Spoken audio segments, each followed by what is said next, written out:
Yeah, when I was trying to pitch Star Wars, I had an idea to do this kind of film. I was curious, just an idea I had about psychological motifs that are in mythology, and if they're still accurate today, because the great thing about mythology is an oral medium up until they learned how to write. But before that, with Homer and everybody, they would just tell the story. They go to people's houses, tell the story, get a free dinner, and that's how they made their livings. And then, even now, after 40 years or so, I expect more from them to see, although they don't make whole fans in the world truly dived into it, been told as well, certain subtleties within it. You know, we don't need to, because we know the story so well anyway. It's only because the way things are that so many people don't. When you're told, you'll know. People think that the Sith is so powerful and it gets easier because it's cheating, but that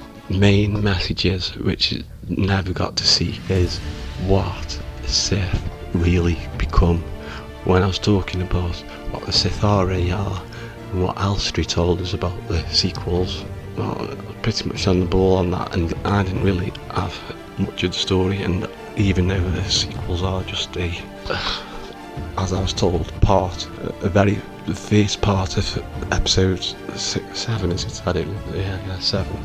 Yeah, because 3, 6, 9 are the magic numbers. It's up the pyramid, the knowledge, and everything. It's even seen on one of the Ashla Bogan things, even though that's just the draft. It's all connected to 3, 6, 9, and that's how Egyptian writing is, and that's all what you got to understand about not just the initiates, but Egyptian writing and its phonetic talk, and how it wasn't known by everyone.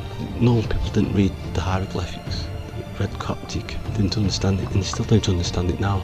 We've seen it, alphabets, you can get an English hieroglyph alphabet, but there was no E and W in Egyptian hieroglyphs. And when you look at the name of Cleopatra, that's spelled, I mean, it's all over the place. It could say anything really. Being told the disinformation channels on here are amazing. I keep saying that he's coming back to rewrite, or Disney are just lying about what he said about the sequels anyway, saying that Maul's coming back or whatever his name is. He would not use the same character again. The only characters that he uses, which people always get wrong and say it's always this, the wills. You know what the wills is? It's George Lucas's will to get this done, to get this message out, to get people enlightened. It is his will. It is his will to do that. When people are going on about how he's rich, he is burdened by it.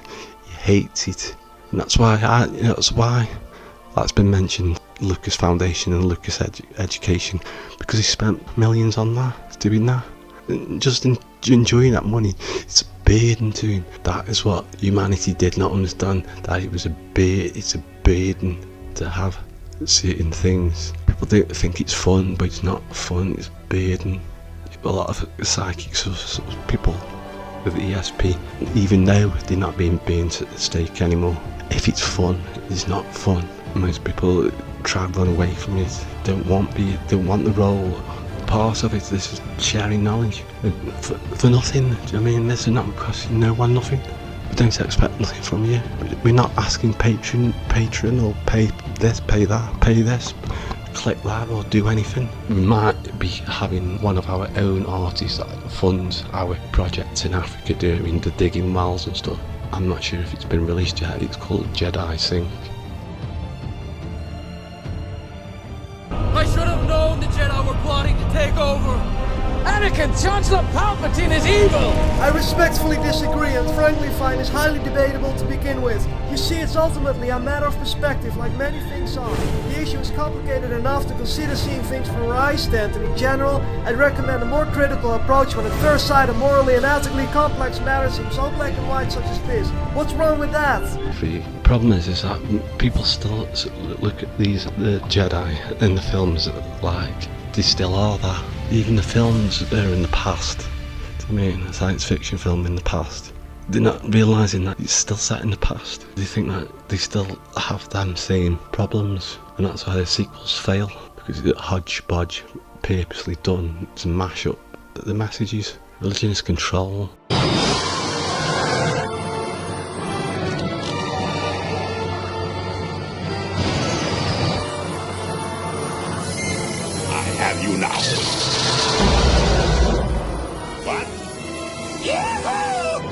you are gods. You are the gods. That connection which you once had with nature and harmony and all that lot is that word, and that's what it means in Africa, India and China. Prana, Mana, Qui-Gon, all that lot. Go on about the story about Qui-Gon Jinn another time, and the show Katano, which means stuff as well, and Typhon. They aren't told in the 6 films. People are looking in books, even though they're written by other people, just like the mantra, which just doesn't make sense. It's not used. And most of the codes aren't used, and were never meant to be used because they weren't even written by Lucas, because Lucas didn't write it. You know why he didn't write it? Because it wasn't up for him to write, because he was still learning at the time. That's why he kept changing things before it come out. Star Wars fan, and that's why I wanted to touch on this story. So you may have heard about this, that in England right now, there are 180,000 people who identify as Jedi Knights. Yeah, that's right. In the census, under religion, they put other and they write in Jedi Knight. 180,000 people, they believe in a faith called Jediism. And let's get a little explanation about what it is. Well, what do the Jedi actually believe? How do you practice Jediism? Well, it's varied practices.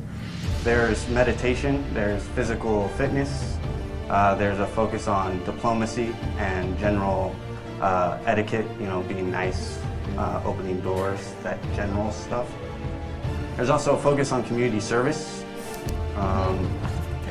As far as religious beliefs, that varies from person to person. If you're looking for something in relation to God or a deity, a specific definition of the Force, that does vary from Jedi to Jedi. All right, frankly, I would have liked my Jedi representative to be a little more well-spoken, a little more confident, but okay, that's fine, he's doing all right.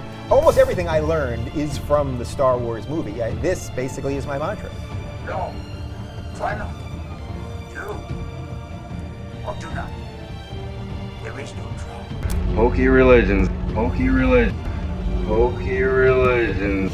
George Lucas lost his faith, and that's where all of this started. A few of you have been very upset with me because I condemned the prequels as well as the terrible SJW Disney movies. Your sad devotion to that ancient religion has not helped you. George Lucas lost his faith. Your sad devotion to that ancient religion has not helped you. George Lucas lost his faith. Your sad devotion to that ancient religion has not helped you.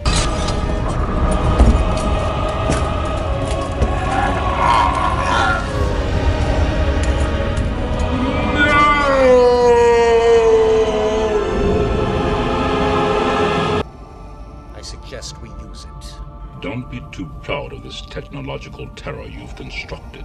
The ability to destroy a planet is insignificant next to the power of the Force. Don't try to frighten us with your sorcerer's ways, Lord Vader. Your sin has not helped you conjure up the stolen data tapes, or given you clairvoyance enough to find the rebels' hidden fort.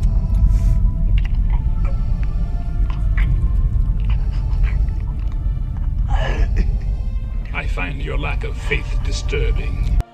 George Lucas lost his faith, and that's where all of this started. I don't think that's true at all. I really don't. I think something happened to George Lucas at the turn of the millennium. Maybe it happened sooner, but it was really evident in the work that he was producing then that he had changed and become much more cynical as a man. When I say that he lost his faith, I mean that literally. I don't know what religious faith George Lucas is or ever was. I have no idea if he ever was religious or spiritual in any way, but his movies were very spiritual, and they connected with everyone. You go back to Star Wars, A New Hope, and it's right there from the very beginning. Of course, it doesn't come right out and say, hey, the Force is God, however you understand God. But millions and millions of people understood that that's what George Lucas meant. Obi-Wan Kenobi said, well, the Force is what gives a Jedi his power. It's an energy field created by all living things. It surrounds us and penetrates us. It binds the galaxy together. I think that struck a chord with many. not that obvious to a lot of people unless you have somebody tell you every generation that this is what our country believes in.